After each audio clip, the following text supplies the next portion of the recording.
Hello everyone, GM. Welcome back to another episode of Overpriced JPEGs and a special episode, a back-to-back feature, back-to-back Moment of Zeneca episodes with our favorite Zeneca 33. We brought him back here 1 week after having him on because we really didn't get through everything last week that we wanted to. Zeneca had to hop off, so we wanted to finish what we were saying from last week's conversation. Also, a little technical glitch on the Overpriced JPEGs team side, and we did not get the podcast episode out on last Friday when it was supposed to go out. It came out on YouTube, but not on the podcast streams. So that got out late. So this is our apology, is to bring Zeneca right back. If you didn't listen to last week's episode, go check that out. Again, it came out a little late. And other than that, we got to dive in. I mean, you got crazy stuff going on. You've got more Goblintown stuff I feel like we need to talk about. RektGuy, Admit One, GMoney's project, and then, all sorts of other news when it comes to, like, we'll talk about the Nate Chastain situation, cool cats. I don't know. There's a million things. As always, though, we're going to get to all of that after a word from our wonderful, wonderful sponsors. RARIBLE is the NFT platform that's leading the charge into the multi-chain universe ahead of us. Available on Flow, Tezos, Polygon, and of course, Ethereum, RARIBLE is the perfect place for NFT newcomers, profile picture collectors, and experienced NFT traders. RARIBLE has a variety of NFT features that set it apart from other NFT marketplaces. They have a native messaging function allowing you to DM your friends or haggle with sellers. They also have a mobile app on iOS and Android with a built-in NFT portfolio tracker tool, so you can easily check the value of your digital art portfolio. RARIBLE is built on the RARIBLE protocol, a multi-purpose, open source, and community-governed NFT protocol that helps build products and services across the NFT ecosystem, including white label marketplaces tailored to specific NFT communities. So go to rarible.com and start discovering and trading NFTs, putting in floor bids to join PFP communities, and DM with some brand new internet friends. If you're starting on your NFT journey, you need MetaMask. This is your tool to unlock the world of DeFi and NFTs without giving up custody over your private keys. MetaMask is both a secure in-browser wallet and also a secure bridge for your hardware wallet so that you can connect to any Web3-enabled website. You can now trade tokens with any DEX or aggregator. MetaMask Swap gathers real-time pricing information across the DeFi exchange ecosystem, allowing you to select your best price while getting all of the MetaMask benefits of self-custody, lower gas costs, and increased transaction success rates. MetaMask also has a fantastic mobile wallet, which I use while I'm out and about. And I use it to collect POAPs, NFTs, and use it for all my DeFi things while I'm away from home. If you haven't downloaded MetaMask, you gotta try it out. Download MetaMask for desktop and mobile at metamask.io, or load up your Ledger, Trezor, Keystone, or Lattice hardware wallets so that they too can get into Web3. All right, Zeneca, let's do the macro update. That's always where we start. Just like give us where we are in the market. I think last week when you came on, the market had just tanked another whatever %. ETH was down. Where are we now as we record this Thursday, June 2nd? It's almost like history is repeating itself. So during the week, ETH had bounced back. It was sitting close to 2K again. I think it might have flirted with it just whenever it just went down. And then today it's back down to 1,800. It's down like 8 to 10% in the last 24, 36 hours. Aside from that, I think things are going fairly well. They're relatively stable. The NFT market is just absurd. We're in this, it's both my most favorite and least favorite meta ever. It's this whole free derivative, goblin, zombie, just chaos. And it's fun and it's memey, but it's also so stupid, and it's like, we deserve to go to zero. When you look at like the top 5, top 10, top 15 projects by volume, like I'm looking at it right now. Number 1, Goblintown. Number 2, Goblin Girls. Number 3, Ill Poopit NFT. Number 5, Zombie Town. Number 10, Elf Town. Number 12, Baby Goblins. Like, and spattered What in are you between looking all at? this, What's the site that you're looking at volume on? OpenSea, just top 24. Oh wait, hang on. Maybe I hadn't. Okay, no, yeah, I just refreshed and it's basically the same. Oh God, now it's even worse actually. There's Goblin Piss WTF. There's GT Burgers.wtf. The theme from last week and this week is just we deserve to go to zero. It also that we are in the season of free mints, and I think I heard Farouk saying this. Somebody was giving this advice, and I think it's strong advice. If you are participating in free mints, do not do it on like the wallet where you keep all of your NFTs. Like use I don't know what the phrase is it a hot wallet? Use a burner wallet to mint these free mints, because it's very easy for them to insert something nefarious and wipe you out. Yeah, man, it's crazy. Well, I think it's interesting too, right? I mean, this speaks to a broader trend we're seeing, which makes some sense of folks not really wanting to dabble on the higher end, the higher price point projects. Something that I think maybe illustrates this or is just interesting is CloneX. There was a CloneX NFT auctioned at Christie's, I believe it was last week, so sometime in the not too distant past. And it basically, I think it had a couple bidders, but they didn't come close to the minimum bid on it, so it just didn't sell.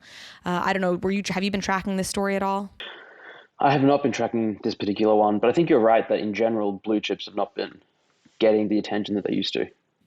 Yeah, and look, none of them have like fallen to zero, which I think there were like fears that maybe these things would be worth nothing. And I think you're not seeing that, but you're certainly not seeing the activity on them that you're used to seeing. And I think that's also what that top 10 volume list that you're showing is also because there aren't blue chips there to kind of take the place, because you're not seeing that high end volume going on.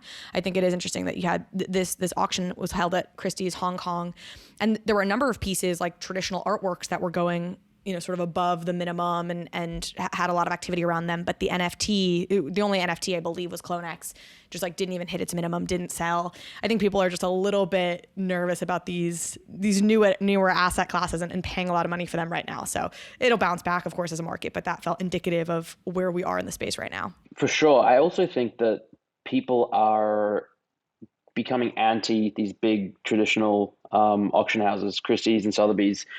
There's this whole almost scandal that was came out a month or so ago, where an artist said, "Hey, I sold work at Christie's. I don't remember if it's Christie's or Sotheby's. They're interchangeable in my mind. I sold work there, and it's been 6 months. They haven't paid me. I've had to chase them up. I had to begin a lawsuit, and then like lots of other artists came out and said the exact same thing." And so it's almost like the NFT space is like, we don't need you. If you're not going to treat us well, we're not going to, care about you anymore. And when last year it was like a huge big deal, and it still is a big deal for a lot of artists to, be featured at Sotheby's or Christie's. But this, I think, has really put a sour taste in a lot of people's mouths. And maybe there's some, flow on effect where people are like, I'm not going to bid on a CloneX thing at this auction house because of how they treat the NFT space. Yeah. Wow, that's fascinating. I was not tracking that. I mean, of course, where my head goes is it's just such a argument for smart contracts. Like, why?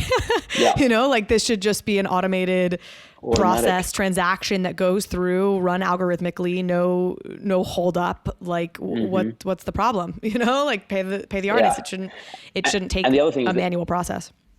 They take like an egregious fee. I think it's like 25-30% of the sales is just to Sotheby's or Christie's. So yeah, it's like we don't need them.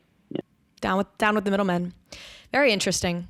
I don't know if this ties to the macro environment or not. It feels like it does, which is the Nate Chastain story that I think broke really recently, maybe even this morning.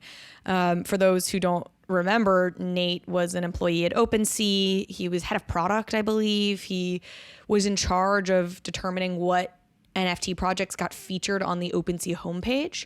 And he basically got found out, it was found out that he was buying works that were then featured on the OpenSea homepage and like making money, flipping them after they were featured on the homepage. The announcement this morning was that the FBI, or he's basically being charged with like wire fraud, around insider trading. And that's really interesting that there's this crackdown happening. And this feels like it's tied to the macro environment a little bit to me, because people are cynical and pessimistic and kind of hate, I think, NFTs all the more. And the government is trying to get their hands around all of this. And so I think they're looking to make an example out of Nate. It does seem that way, that they're trying to make an example out of him. But I think they're saying he's up to 20 years. He's on the line for 20 years in prison, which is, it's quite excessive for, I don't know the exact amount of money he made, but I think it was 7 ETH, 10 ETH, 15 ETH. It wasn't like hundreds or thousands like a lot of these scams and rug pulls are getting off. Hundreds of thousands of ETH, so like millions and millions of dollars. It was a quote unquote relatively insignificant amount. Obviously what he did was wrong. Obviously it was terrible, and he should be punished, but I don't think the punishment fits the crime if he does get charged for 20 years. Yeah, I And mean, that's the maximum sentence. I highly doubt he'll get that. I think what he's being charged with carries a maximum sentence of up to 20 years. And I think I would be shocked if he actually got that much. You know, it's interesting. I met him in New York, and, you know, I feel a little bad. You know, the way he frames it is not like he was buying these works after he found out that they were going to be featured on the homepage. It was more like there were artists that he really liked, and because he liked them, he was buying their works, and then because he liked them, he was putting them on the homepage, which is definitely a different framing of the narrative, as opposed to like, oh, I found out they were going to be featured on the homepage, so I had this insider info, I was then buying them up. With that being said, that's also a generous interpretation, because he was then selling them after. He was using secretive wallets to do this. Like, he clearly on some level knew there was something a little bit dicey about this, because he wasn't just like using his standard wallet and being super, super public about it, as far as I know. But I believe him on that. Like, I do think that this, for him, was a little bit more a case of like, oh, I love this artist, like we should totally feature them, I have some of their works, and there was a little bit more of that at play than maybe the coverage is suggesting. Yeah, I mean, my impression and interpretation is, I guess, more forgiving and favorable as well. I think it was more a case of ignorance and negligence rather than malice and like willfully trying to just exploit the entire community. I think it was, whatever. And like you said, he used burner wallets and not his main wallet, but he didn't do a great job of hiding it. Like, he just sent money from his main wallet to another wallet and bought from there. It's like, that's so easy to track. Which again might suggest that he really, his thing, and what he said this to me, you know, is sort of like he didn't really realize, you know, like this didn't occur to him that he was doing something really nefarious. And so, you know, he certainly could have hit it better if he was in some way. So it'll be really interesting to see how it plays out. And you know, I think it'll be interesting to see if there are any follow-on effects around folks who have gotten insider information around, say, the Yuga acquisition of Meebits. Clearly there were people who knew that earlier. Like, we see this all the time. Clearly there are people who get advance warning about things that are upcoming and then are able to profit off of it. And, you know, where does that fall in the FBI's view? Yeah, it opens up a massive can of worms, but...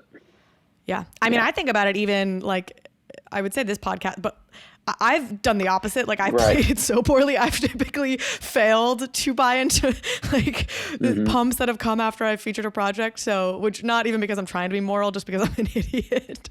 But it is interesting, you know, like if you're Kevin Rose, you certainly have the power to move the price of a project. And oftentimes he has projects on that he owns, and he owns them because he likes them, and then he features them because he likes them. And it's, you know, it's a fine line.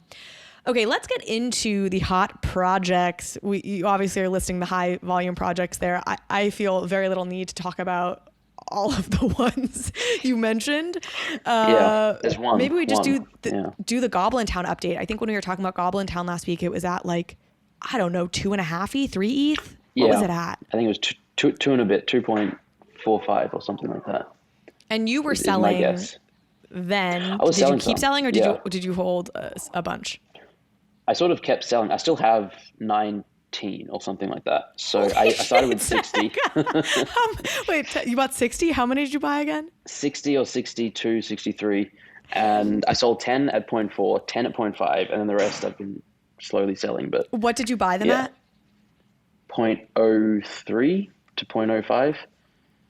So we talked about this last week. You're like, I'm a sucker for like no roadmap, CCO, free mint projects. So you bought in for that, but was there, like, did you think it would do this? Like, did you just adequately predict this? You just thought they were fun and you wanted to hold them.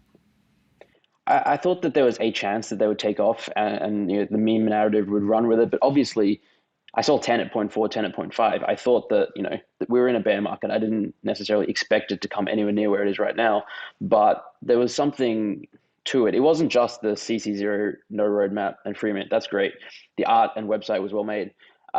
It was the meme, just the narrative of Goblintown. Goblintown had been all over Twitter all year, and there's a cat sitting in front of my screen right now. Hey, cat. And what was I saying? Yeah, and just like people were in this bearish down phase, and this just fun random project comes up, memeing about Goblintown and like talking in this weird language and making fun of just every other project and just yeah, power in memes. So I didn't expect it to get anywhere near to where it is, but I thought there was something there. And there's I can name half a dozen other projects that I bought 50 to 100 to 150 of. They're basically worthless right now, but this one happened to work out nicely. And they've continued to do these Twitter spaces where they just talk in goblin voices and do absurd things. Yeah, it's crazy. Although there was probably one of the most heartwarming things happened in Twitter space the other day.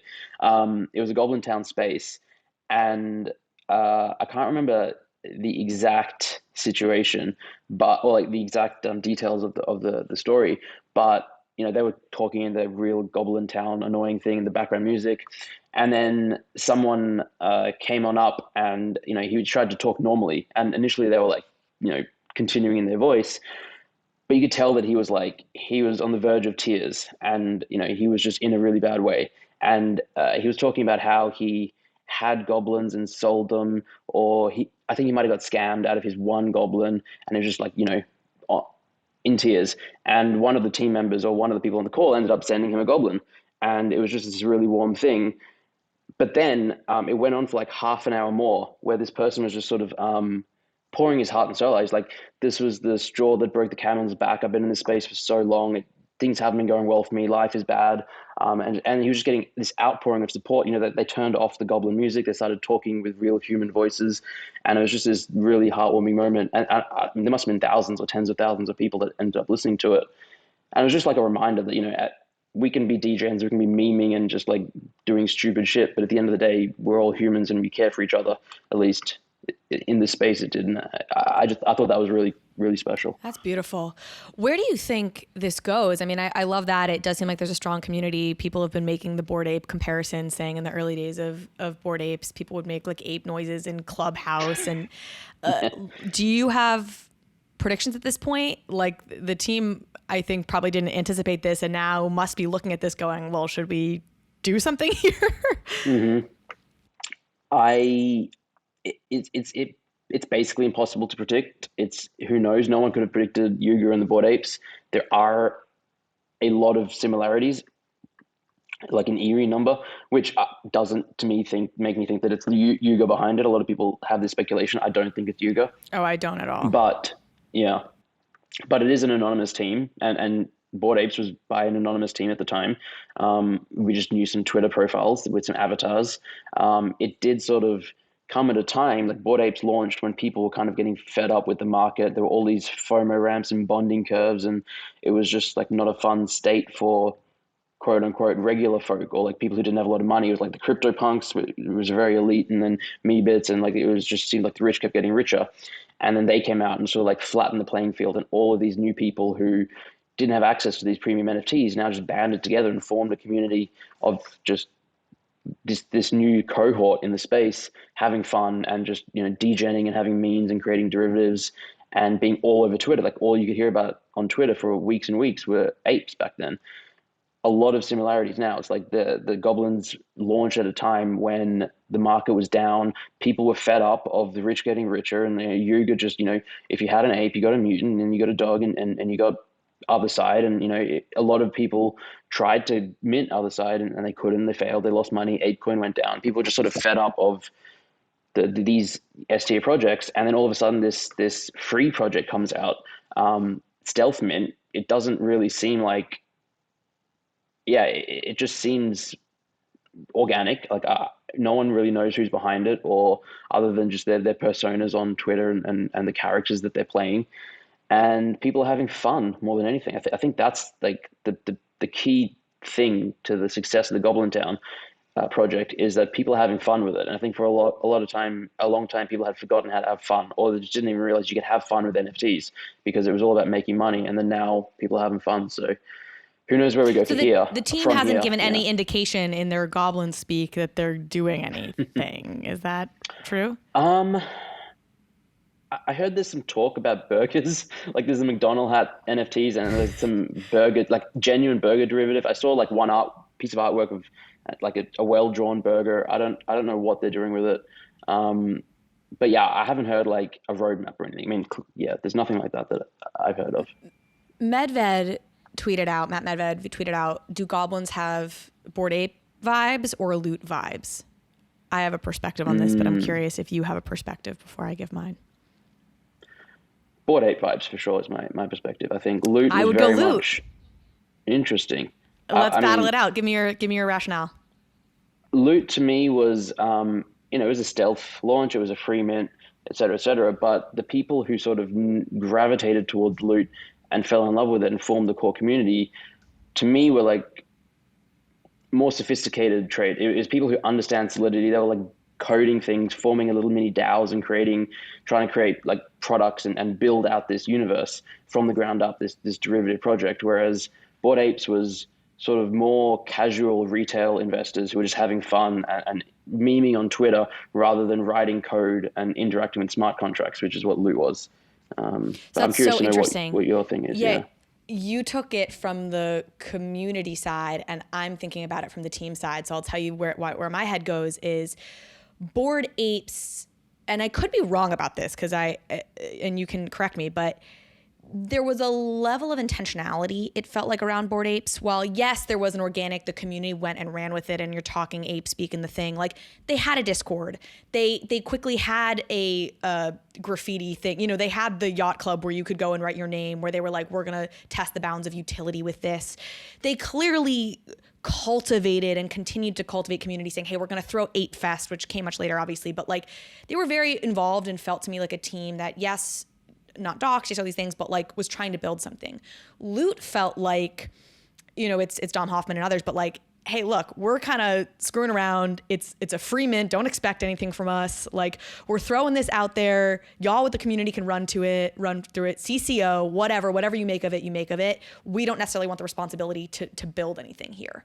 And Goblintown feels a little bit more that way to me, which I'm wondering if there's a shift now that it's had all the success. But the team, I think free mints in general often come from a place of like, I want to play around and I don't want anybody to come yell at me if nothing comes of it. And that says to me a team that maybe doesn't want to have to, which is, I totally respect. If you're going to make it a free mint, then I think it's okay to not want to whatever. And so it feels like it's this hypey thing right now that we all need. It's a way to blow off steam. We can all laugh about it. It's getting people to think just like Loot did. But ultimately, unless members of the community really step up and decide it's going to be their full-time jobs to like make something out of this, or the team shifts its perspective, I think you need a central governing body to push a thing forward. And I don't see what that is for Goblins yet, which makes it feel more like Loot to me. Yeah, no, I actually totally agree with that perspective as well. Yeah, I mean, it can be both. There's elements of both. I think I fully agree that like the lack of a team vision or central entity is going to hinder/hurt it at some point. Clearly, it's running on vibes at the moment, running on memes. People are loving it.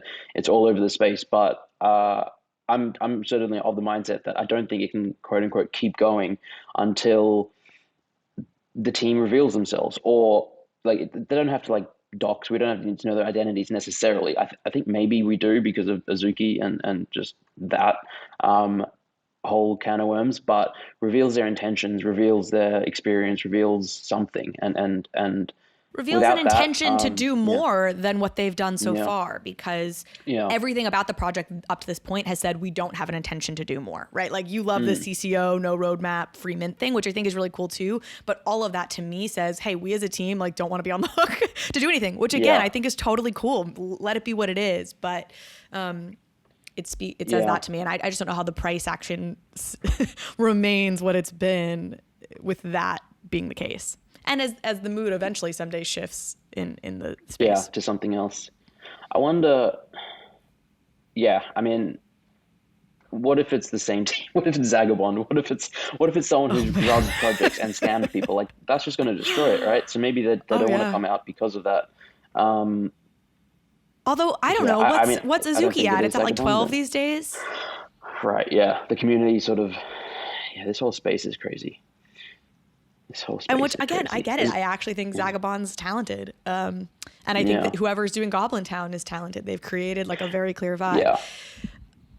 Let's move to RektGuy. If you're game, I can speak a little bit Mm-hmm. about this because I think it's Yeah, same theme, free mint, yeah. different in other ways, and we'll get to that. But free mint Mm, playing on this theme of like we're all wrecked, playing on the bear yeah, market feelings. yeah, And have you been following this? Do you have any wrecked guys? yeah. What's your exposure here? I have some. I have 13, I think. I bought them at point 0.3 or point 0.4. So after reveal, but yeah. You know what? There's a really funny moment in the Zen Academy Alpha Discord. People were talking about it. And I mean, I like the art. I like OSF. So it's like, I had bought one at this point. And then I looked at the website. I hadn't actually gone to the website.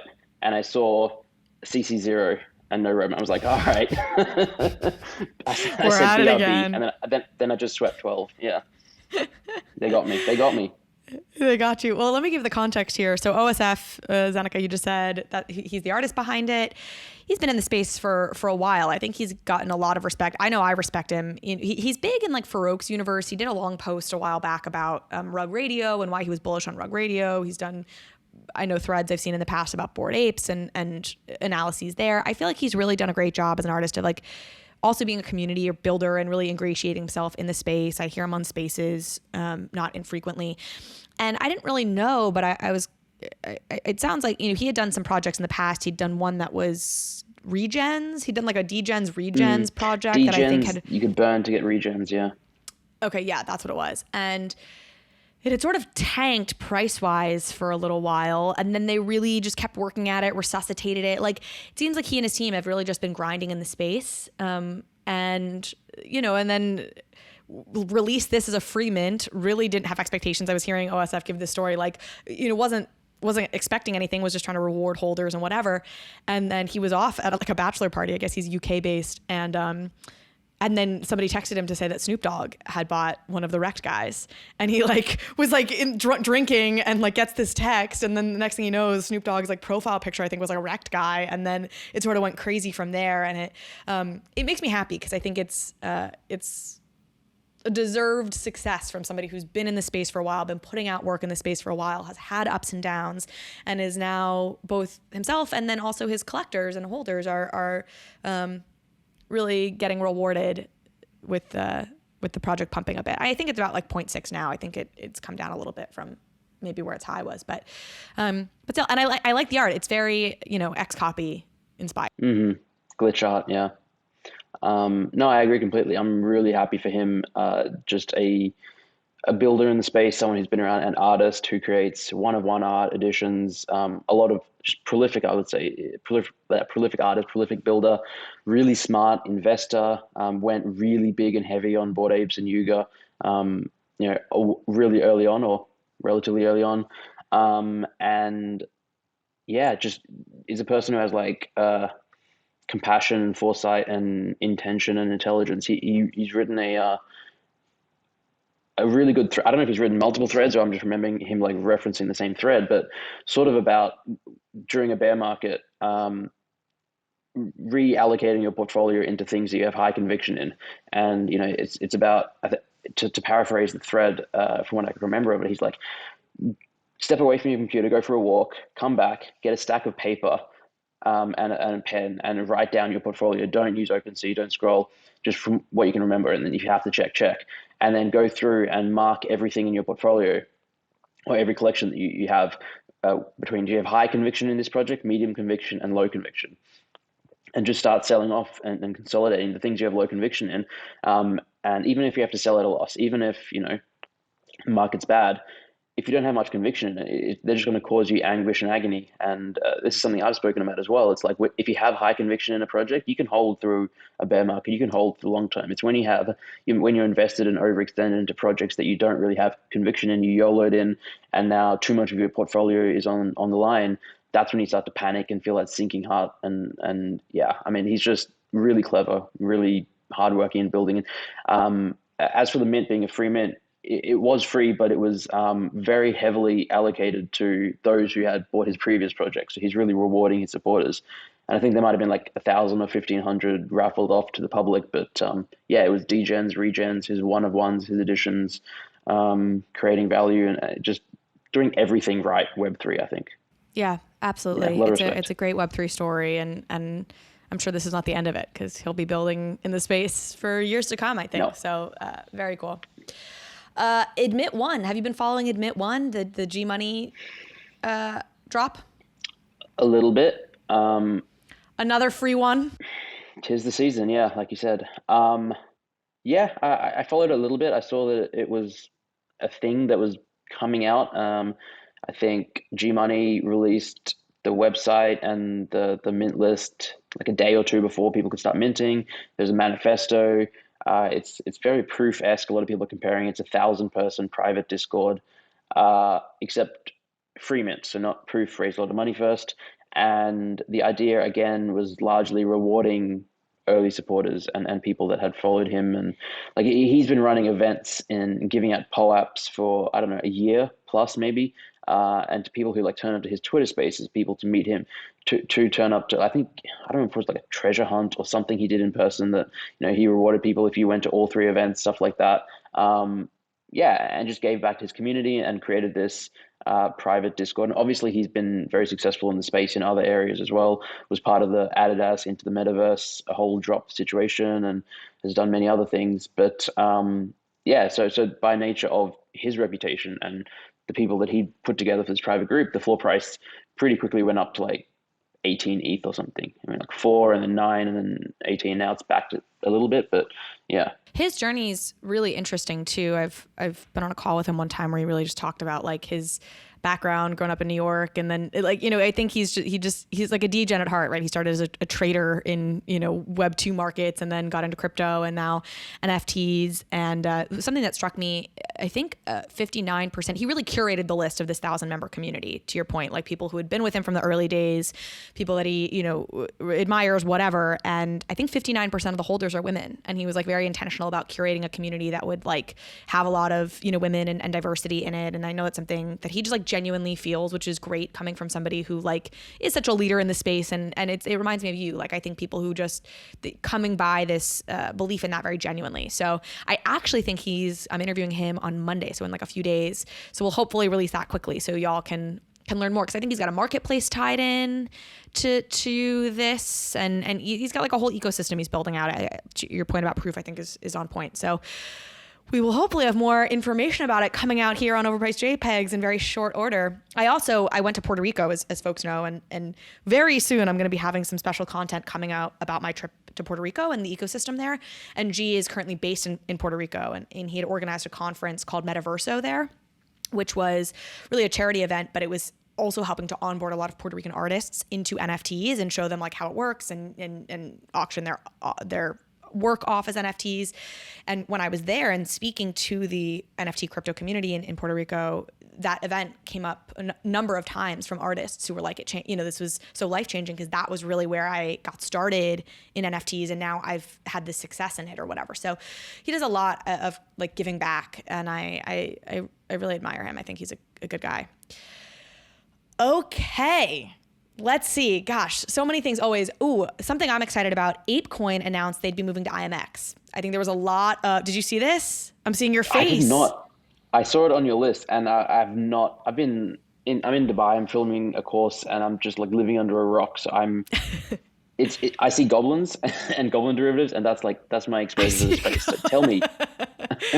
Yeah. I mean, I think more to be revealed, but after the other side, land debacle and that went sort of sideways, the Ape DAO committee and I think Yuga itself and whatever, we're kind of putting out messaging being like, well, Ethereum can't handle us, and kind of trying to blame Ethereum for their auction going poorly. And that was annoying to people, but the underlying theme that like games, and if you need something that needs like a high level of scale and like a lot of transactions like a game will inevitably need, that doesn't work well on Ethereum layer 1, like that's a valid point and that's clearly true. And so there was a lot of speculation. They had said they'd implied, or I think straight up said, like maybe we need Ape Chain, seemed to imply they were maybe going to set up their own chain, which I really didn't like that idea. I think, we've seen Ronin and Flow. I don't know. I just think that whatever. And then people were saying maybe they're going to go to Avalanche. Well, anyway, it finally came out. They put out a statement. And I think IMX put out a statement saying that they'll be building on basically Immutable X. I really like this. I'm very bullish on layer 2s. It's something I'm digging more into. I spent a good portion of time with Robbie Ferguson, who's one of the co-founders of IMX at VCon. Just a big fan of his, and know people on the team there who I'm really big fans of. So I'm very bullish on IMX as like as the place to go if you're a game and you need just a highly scaled operation, or the ability to scale your operation. And they had to go through the DAO. So that, they went through, they had to, I think, buy ApeCoin and to be able to submit a proposal and like go through a whole process with the DAO to get their approval that they would move to IMX. So I'm sure more details to come out on that, but pretty big news. Yeah, no, I love that. I mean, as a part of the DAO, I guess I have some ApeCoin. I think it's a good decision. I'm like you, I'm bullish on layer 2s. I'm bullish on IMX. I think that they've done a lot right. They've been around for a long time and have proven themselves. And it's not easy to run a layer 2. There's been issues and friction with every layer 2 and basically every blockchain, except Ethereum. Ethereum is great. It runs smoothly. It might be expensive, but it runs well. But yeah, no, they've done better than most, I would say, and are just getting better and better and better, and have some big brains, and they're really good about taking care of the early supporters, I think, on IMX, which is very crypto native part of the ethos, and it's good to hear. And yeah, I'm excited. Good for ApeCoin. Yeah. Well, it's interesting for IMX, it came out of Robbie and his brother James, I believe, building Gods Unchained. Like they were building a crypto game, realized it wasn't going to work well on Ethereum layer 1, and so then decided to build Immutable X. So even the origin story, like it was so built out of a need, and then they're so committed to servicing that need. Living a bankless life requires taking control over your own private keys. And that's why so many in the Bankless Nation already have their Ledger hardware wallet. And brand new to the Ledger lineup of hardware wallets is the Ledger Nano S Plus, a huge upgrade to the world's most popular hardware wallet. With more memory and a larger screen, the Nano S Plus makes it easy to navigate and verify your transactions. And the paired Ledger Live desktop app gives you increased transparency as to what is about to happen with your NFT. What you see is what you sign. The Nano S Plus gives you the smoothest possible user experience while you're doing all of your crypto things. So go to the Ledger website to check out the features of the new Ledger Nano S Plus and join the waitlist to get yours. And don't forget about the Crypto Life card, also powered by Ledger. The CL card is a crypto debit card that hooks right into the Ledger Live app, right next to all the DeFi apps and services that you're already used to doing, like swapping tokens and staking. So if you don't have a Ledger hardware wallet, go to ledger.com, grab a Ledger, and take control over your crypto.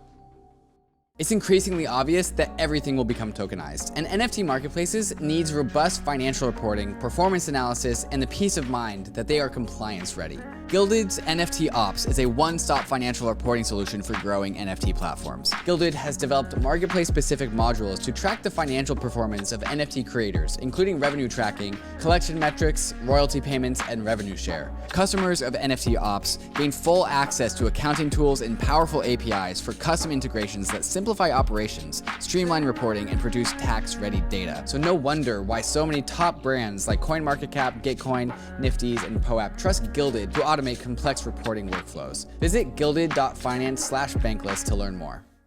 Okay, you're in Dubai, so I want to flag this one. I thought this was a fun one. There's a hotel in Dubai that has now announced they will accept crypto if you stay there. We'll link to the article about it. I wanted to get your thoughts on this because there was this narrative shift, I feel like, starting with NFTs within the Ethereum community of like, okay, Ethereum is money. Or maybe it wasn't a shift within the Ethereum community, but it was like you suddenly had people who would acknowledge Ethereum as money because people were willing to spend Ethereum on NFTs. But I don't know that that translates to people being willing to spend Ethereum on a stay in a hotel. They'll buy an NFT with Ethereum because they think the price might go up, and it might even go up faster than the price of Ethereum will go up. But buying something like a hotel where the price, you're just sinking money into that. You're not going to make a return on that. And using an asset that could go up in price, I'm not convinced people will use. I think you can use Bitcoin, Ethereum, or Binance coin at this hotel, and I'm not convinced people will do it. What do you think? I would spend so much money there if every hotel did it. You would? You spend ETH? I would spend ETH. I mean, I was been staying at a hotel for the last 4 nights. I Oh my God, I checked love out. that I had this long preamble and it was completely unnecessary that I preamble at all. Well, no, everyone has different views, but I mean, I paid with my credit card and paid dollars, and it's annoying because all right, I got to get the ETH. I mean, I earn in ETH for the most part. I got to get ETH, sell ETH, withdraw to fiat. There's fees involved. At the end of the day, it's the same money. It's just there's extra transaction fees involved to actually spend the money. And so if I could just pay in ETH, that's amazing. I had a call with an accountant this morning, another accountant, and he was like, "You can pay me in crypto," and I was like, "This is amazing." Wow. Yeah. Holy hell. So you're like Bankless. You're truly like one of the Bankless people. I mean, you're not actually, because you quite literally have to have a bank and still transact in fiat. But Right. wait, this is blowing my mind. Because also you're like, oh, you're like, it's the same money. No, it's not, right? Like ETH goes up in price, dollars go down in price. So I mean, and obviously that's ETH is going down now, and whatever. I understand the nuance, but I'm super bullish on ETH. So like to me, spending my ETH on something that isn't itself garnering me a return, I'm like, I'm too much of an ETH hoarder. But I don't live the same life as you. Like I get paid in fiat and whatever. My life is much more spent in fiat. It's just great as an option. I would say it's just great to have that option. You don't have to. It's not like they're only taking crypto, I assume, because that would be great if they were. Imagine the buy pressure on. Imagine if every hotel in the world. Yeah. ETH is money. I'm like, this is actually blowing my mind, and I don't want to bore people, but in 2011, something a long time ago, there was a Planet Money episode. I love Planet Money, the podcast. It's like, I've been listening to it for like a decade and a half now.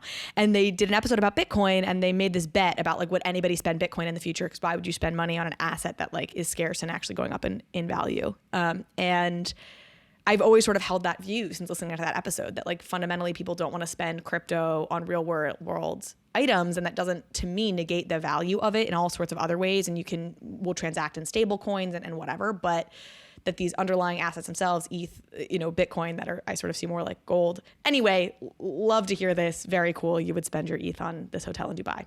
Next trip. Yeah, I mean, you mentioned spending in stablecoins. I would prefer to spend in stablecoins. If they accepted Bitcoin, ETH, and USDC, I would probably pay in USDC, probably. But, between ETH and using my credit card, or, well, maybe I use the credit card because I get points, but, no, I wouldn't, because then there's transaction fees. It's annoying. It's ETH.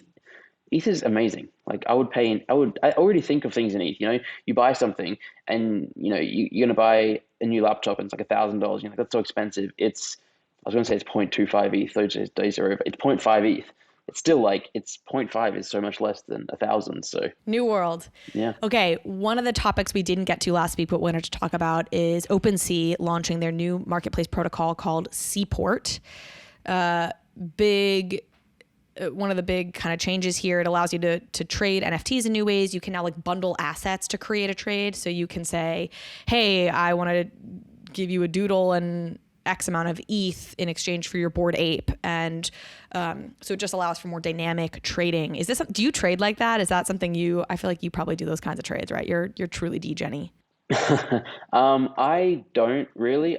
I might have done it once or twice in specific circumstances. Actually, I have done it once or twice in specific circumstances, but for the most part, I don't. But I know a lot of people do, and a lot of people would like to. And there are sites like SudoSwap and NFT Trader that are basically exactly this. And there's clearly a demand for it. I think that this is really an excellent thing though, because a lot of people get scammed trying to do trades like this, and either they go to a fake SudoSwap or a fake NFT trader, or they go to a site that is like that, but it's just a complete scam site. The really unfortunate person who had 29 moonbirds scammed, fished, drained a couple of weeks ago, basically used a site that they thought was legitimate to trade. I can't remember what the exact trade was, but it was social engineering plus this malicious contract on a phishing website, masquerading as a trading website. So I think if a platform like OpenSea can just establish a standard and a safe space where everyone knows, oh, you can use Seaport to trade ETH plus NFTs for an item and something like that, then it's great. It's a good thing for the space. Yeah, I agree. I'm thinking about I've been thinking about marketplaces lately, and I had Jake Bruckman from Coin Fund on the podcast recently. Coin Fund being an investment fund of the space that's been around for 7 years plus, and was led one of the early rounds for RARIBLE, has bet on Metaplex, which is a Solana based, I don't even know what you'd call it, platform, but it allows for you to make like bespoke marketplaces on Solana for different kinds of NFTs. And he's really making a big bet on like a fractured marketplace system, right? Where there's marketplaces for all different industries, and that it'll be a very commoditized thing. And it's more about like building the tooling that allows people to build whatever marketplaces they want, rather than sort of like one behemoth like OpenSea, which we have now. And I just think I don't have a strong opinion actually on this yet. I think he's probably right that we'll see more bespoke marketplaces spring up, but what that means for OpenSea and its future, and like, can its network effects, it doesn't really play on its network effects that much. Like, it doesn't have the social component. So it really is just a habit thing that keeps it around. I don't know if you have a perspective on this, but I just think it's an interesting question, sort of how the marketplace space plays out over the next decade. Yeah, no, I definitely think that we end up in a future with fractured marketplaces, lots of different marketplaces, marketplaces for niches, basically. So we will have individual projects will have their own marketplaces. So GMoney is a great example of that. He has his own marketplace for the Admit One, for the Brick Breaker game, and I think the Adidas Into the Metaverse might be on there, maybe not. But just a place where you can transact with 0% marketplace fees, because the project who owns those NFTs that allow you to transact there, they don't take, or maybe it's 0.1%, so it's a fraction of a percent. More and more projects are going to be doing this. In addition to that, we're going to have marketplaces, I believe, spring up that cater to certain types of NFTs, which are just better viewed and better experienced in a different environment. Like, OpenSea is not a fantastic place to look at art, for example. It's not a fantastic place to look at 3D gaming assets. It's, you have this little window and you can rotate sometimes, you can make it full screen sometimes. You can't necessarily enter a metaverse space and walk around it. Maybe for certain assets, like a 3D sculpture, it would be nice to do that. Maybe there's an AR marketplace for NFTs and so on and so on. So I think we're going to see a lot of different niche marketplaces, maybe one for gaming, one for music, one for art, etc. And then we're going to have aggregators. And then where people will go for the most part is either the niche marketplace to buy, sell, transact, or to view the NFT. But I think like expert traders and pro traders and people who are more active, they'll probably just use these aggregators. And we see them. There's Gem, there's Genie, there's Blur coming out soon. There's probably a lot more in the pipeline. It's to me the clear future. And yeah. So what does that mean for OpenSea? You're like, OpenSea's not good for this. It's not good for that. I'm like, what's it good for? Well, OpenSea bought Gem, so they're fine. That's they'll true. Integrate. They're playing that game. The aggregator. Yeah. Very interesting. Okay, a couple other topics to kind of add-ons from last week. Well, some of these are continuations of like updates. I gave a big update on the Seth Green situation and the Seth Green Bored Ape situation. His Bored Ape was stolen, but he has like a whole TV show built around this Bored Ape that got stolen. And so then it was a whole saga of like trying to get the ape back and then saying he was going to sue and what are his rights to still use the ape. Well, last week I'd said, and this was a John Rogers idea, was like, well, he should have licensed the ape to himself or to his production company as soon as he had the concept for the film. So then even if it had gotten stolen or anything had happened, he would still have the rights to use it in his film because that licensing agreement would hold even if you sell an NFT or whatever. And that concept just being an interesting one to me, because there's all sorts of ramifications for that in the future of like, if you've gotten your NFT into some sort of agreement and you've licensed it in some way and then you are trying to sell it, how will that affect things like rarity and it's whatever. Okay, but there was an attorney who came out and I guess was interviewed by The Defiant that said the way the Bored Ape like commercial licensing agreements are actually written is they're very non-specific. So they don't actually specify that you lose the rights to use it in something once you've sold it. So they're sort of making this argument that like if you've ever owned it, you actually have these rights in perpetuity because the contract doesn't specify that those rights terminate at any point upon the sale of it. So I don't know if this is like an up for interpretation thing or if this is like definitely legally true, but this is one lawyer's statement saying that Seth Green should still be able to use it because he once owned this Bored Ape. That's fascinating to me as well. Mm-hmm. I don't know what I think about that. I need more time to digest it, but I don't know. Any thoughts on your end? No, it is fascinating. I agree that the Bored Ape licensing, the terms and conditions are really bare bones. It's just like you have full commercial rights, and you can see that they had the idea to begin with, and maybe they didn't run it by a dozen lawyers, because you look at the licensing agreement for mutants and it's much more extensive and specific, and then obviously other side and stuff, it gets even worse or like more restrictive because that's Yuga and less Bored Ape specifically. But yeah, so clearly there's going to be issues, and these cases will probably eventually go to court, and there'll be some really interesting outcomes. There's an interesting situation going on, sort of. So the podcast I host with my friend Jamie, Two Bored Apes, we started when we both bought apes. He sold his ape this week. So the logo has me with my ape and him with his old ape. And now we're like, well, what do we do? Do we change our logo? So we have no idea, but should we rename to One Bored Ape? It's really interesting because, there's no One Bored Ape real talking precedent. NFTs, DeFi, and some random stuff. I was trying to get him That's to buy the theme Goblin. song One for Two Bored Ape Apes. and a Goblin. Yeah. One Bored Ape and a Goblintown talking NFTs and some random. Yeah. It is fascinating though. Yeah. That is interesting. I mean, my instinct, and I think I'm so much more of a traditionalist than you are. Like I like CCO, but I'm not nearly the kind of like pro CCO person that you are for these brands. Sort of is like, I feel like if I'm a holder, I don't want to think that anybody who ever held the ape could do anything. Mm-hmm. I gave this example last time, but like in theory, you could sabotage an existing ape holder by like creating then a licensing agreement for the ape to go like star in a porn film or something. Right. And you could argue you have that right because you once held the right. Like, I don't know how that, can you enter into licensing agreements with an ape that you no longer hold? Like all of these, I think this is so interesting, by the way. Like as a thought experiment and seeing how it plays out, and the whole concept of having these NFTs now that can actually be like actors or assets or what, like it's fascinating, but I tend to be a little bit more on the side of being restrictive for the sake of the brand and for the sake of these things being able to hold their value. Awesome. Well, we are at time in the sense that quite literally you have other things to get to, as do I, but I will close with Kanye West has apparently submitted trademarks for NFTs pertaining to Yeezus and the Yeezus line or whatever the heck. So I don't know, maybe the world is ending or or we're about to get 1 million new people into NFTs, but that's happened. Yeah, the tidal wave is coming. It's Jim Carrey bought his first NFT. And it was a friend of mine, Alex Wexel, really awesome artist. Amazing. It's we're not close friends, but she came to my house during NFT NYC last year, and she's lovely. So I'm super excited for her. Yeah, tidal wave is coming. Cool. Yep. Tidal wave is coming. All right, Zeneca, you are the best as always, and we'll be back in a couple of weeks for more moments of Zeneca. Amazing. Bye, everyone. Thank you.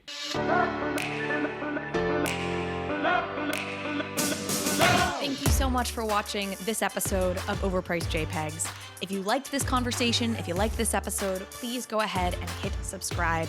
It helps me out, it helps the show out, and it means you will get alerts and updates when we post new content. Thanks again.